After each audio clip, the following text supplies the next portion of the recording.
దేవుడు మన శ్రమల్లో మనకు తోడుగా ఉంటున్నాడు. మన బాధల్లో, మన నిందల్లో, మన అవమానాల్లో ఏమి తోడుగా ఉంటుంది? ఆయన కృప తోడుగా ఉంటా ఉంది.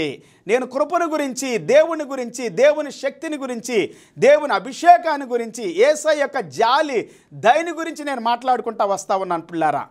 దేవుని వాక్యంలో ఇంకొక వాక్యం మనం చదువుకుందాం. చాలా అద్భుతమైనటువంటి మాటలు.